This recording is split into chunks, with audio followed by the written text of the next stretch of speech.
चलिए अब हम लोग देखते हैं हमारा तीसरा learning outcome, that is describe the procedure for drawing shear force and bending moment diagram. अब हम लोग देखते हैं how to draw SFD and BMD. इनके कुछ स्टेप्स हमने बनाए हैं। इन स्टेप्स को अगर आप यूज करते हैं तो आपका साइन कन्वेंशन खुद ब खुद यूज हो जाएगा, मीन्स वो करेक्ट रहेगा। आपको साइन कन्वेंशन के बारे में कुछ सोचने की जरूरत नहीं है। जैसे कि पहला स्टेप ये है कि अगर बीम पे लोड अपवर्ड डायरेक्शन में हो, मीन्स कोई भी लोड अगर अपवर्ड होगा तो इससे हम पॉजिटिव लेते हुए चलेंगे, और अगर लोड डाउनवर्ड रहा तो इस लोड को हम नेगेटिव मानेंगे। पहला स्टेप तो ये ध्यान रखना है। स्टेप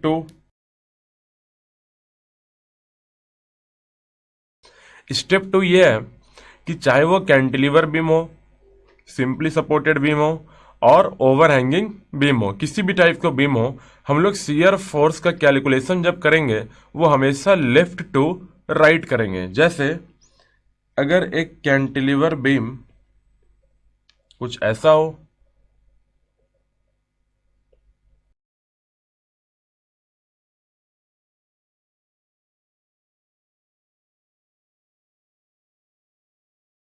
और सिंपली सपोर्टेड या ओवरहैंगिंग बीम हो, तो शियर फोर्स का कैलकुलेशन हमेशा से लेफ्ट टू राइट करना है। मीन्स इररिस्पेक्टिव ऑफ बीम, किसी भी तरीके का बीम में shear force calculation is always from left to right. But जब हम बेंडिंग मोमेंट का कैलकुलेशन करेंगे तो कैंटिलीवर बीम का बेंडिंग मोमेंट का कैलकुलेशन हमेशा फ्री से फिक्स्ड एंड की ओर करते हैं। मतलब पहले हम फ्री एंड पे सॉल्व करेंगे, फिर हम धीरे धीरे अपने सेक्शन को फिक्स्ड की ओर लेते चलेंगे और फिक्स्ड पे कैलकुलेट करेंगे। बट अगर हमारा बीम सिंपली सपोर्टेड या ओवरहैंगिंग बीम रहा तो सिंपली सपोर्टेड ओवरहैंगिंग बीम में हम सिंपल बेंडिंग मोमेंट किसी भी साइड से सॉल्व कर सकते हैं, क्योंकि दोनों साइड से सपोर्ट ही है। तो या तो लेफ्ट से राइट सॉल्व कर लीजिए या राइट से लेफ्ट।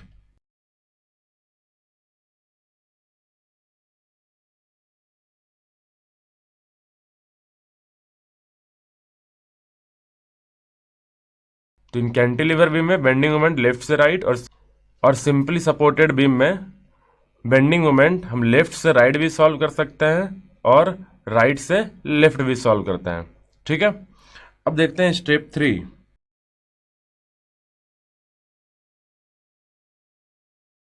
स्टेप 3, बीम पे अगर किसी भी पॉइंट पे आपको अगर पॉइंट लोड दिख रहा है, मीन्स कंसंट्रेटेड लोड दिख रहा है, तो उस पॉइंट पे हम शियर फोर्स 2 बार कैलकुलेट करेंगे।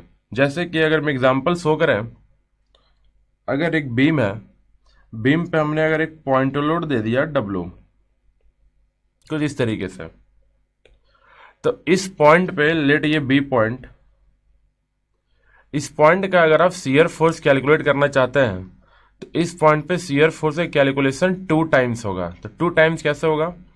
तो फर्स्ट टाइम इस लोड के जस्ट पहले कैलकुलेट करना है और दूसरी बार लोड के बाद। तो सेक्शन के पहले और सेक्शन के बाद, मीन्स लोड के पहले और लोड के बाद।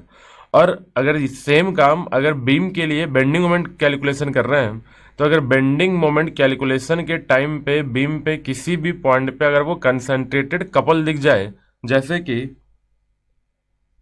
लेट बीम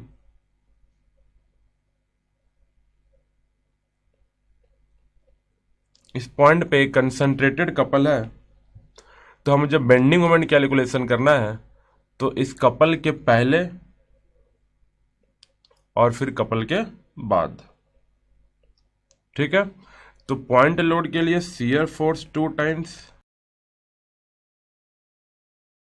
एंड कपल के लिए बेंडिंग मोमेंट टाइम्स। क्लियर? तो ये इन सारे स्टेप्स को हमें फॉलो करते हुए आगे बढ़ना है। तो इन 3 स्टेप्स को हमें आगे फॉलो करते हुए चलना है। उसके पहले हम ये देखते हैं कि जब बीम पे different different types of loading condition होंगे तो हमारा शियर फोर्स डायग्राम और बेंडिंग मोमेंट डायग्राम बनेगा कैसा है? तो हम बोल सकते हैं properties of SFD and BMD, that is bending moment diagram under various types of load. तो लेट्स चेक क्या होता है। तो चलिए properties of SFD and BMD under various loads देखते हैं। जैसे कि बीम के सबसे पहले अगर एक बीम है और दो पॉइंट हैं ए एंड बी, अगर इन दोनों पॉइंट्स के बीच में अगर कोई भी लोड आपको ना दिखे, मीन्स ना ही कोई पॉइंट लोड हो, ना यूडीएल ना यूवीएल, कुछ भी ना हो, ना कोई कपल, तो जो आपका शियर फोर्स डायग्राम बनेगा वो एक कांस्टेंट लाइन बनेगा, मीन्स एक हॉरिजॉन्टल कांस्टेंट लाइन इस तरीके से।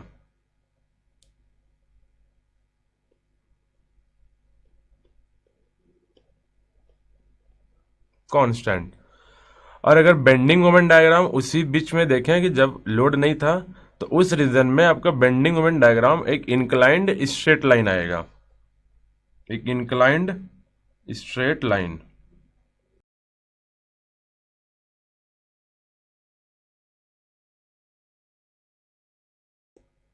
Inclined linear.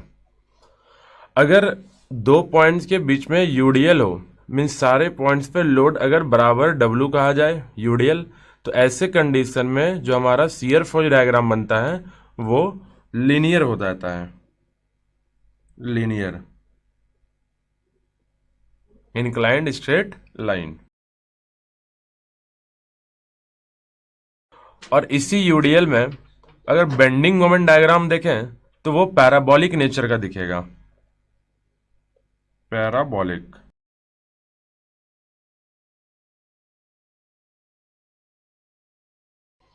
अगर यूनिफॉर्मली वेरिंग लोड हो, मीन्स लोड एक पॉइंट से लेके दूसरे पॉइंट तक लीनियर वेरिएशन में हो, तो ऐसे कंडीशन में शियर फोर्स डायग्राम हमारा पैराबोलिक होगा।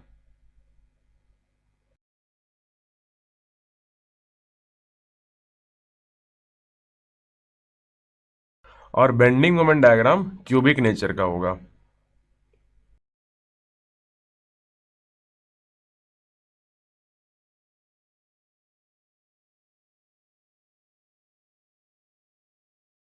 ठीक है। अब देखिए, नो लोड, यूडीएल और यूवीएल तो हमने देखा, तो इन तीनों में अगर ध्यान से देखें कि नो लोड में एसएफडी कांस्टेंट है और बीएमडी लीनियर है, यूडीएल में एसएफडी लीनियर है और बीएमडी हमारा पैराबोलिक है, और यूवीएल में एसएफडी पैराबोलिक है एंड बीएमडी इज क्यूबिक। ठीक है।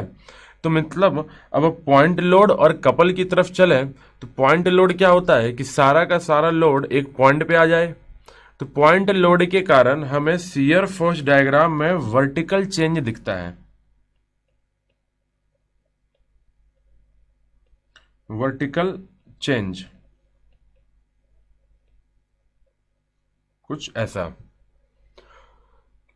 और अगर कपल हो, कंसंट्रेटेड कपल, तो उस कपल के कारण बेंडिंग मोमेंट डायग्राम में वर्टिकल चेंज आएगा।